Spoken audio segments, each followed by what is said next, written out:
নমস্কার, ভালো আছেন আপনারা? আমি সমীর পণ্ডিত। নেমেই যাচ্ছি দেখুচ্ছেন না? কী বলবো? একটা গল্প বলতে এসেছিলাম।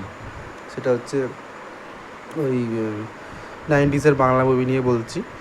তো খুবই ভালো মুভি হচ্ছে সেই সব মুভিগুলো।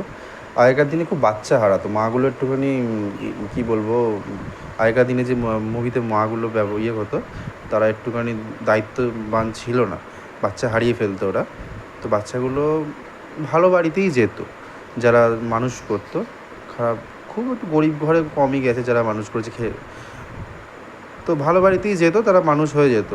কিন্তু বড় হয়ে তো তাদেরকে তাদের ভাই বোনগুলোকে খুঁজে বার করতে হবে। তার যে মা ছিল তাকে তো খুঁজে বার করতে হবে, একটা বড় দায়িত্ব বড় হওয়ার পর। কিন্তু মনে থাকে, তো খুঁজে পাওয়ার একটা ভালো পথ হচ্ছে তাদের বাড়িতে তাদের বাড়িতে ছোটোবেলায় একটা গান গাওয়া হতো, যে ফ্যামিলি সং হিসাবে যেটাকে বলা হতো, মন্দ কিছু বলো না, মন্দ কিছু শুনো না, এই টাইপের কিছু বাংলা গান।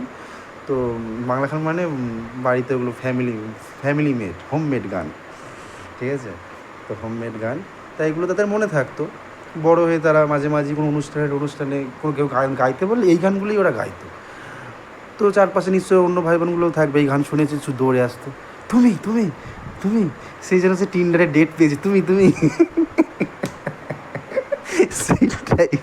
হ্যাঁ, আমি এই গানটা আমি জানি, আমার বাবা মা গাইতো, আমার বাবা মা ওটা ওটা আমার বাবা মা, এই করে করে জাস্ট সেম ব্লাড।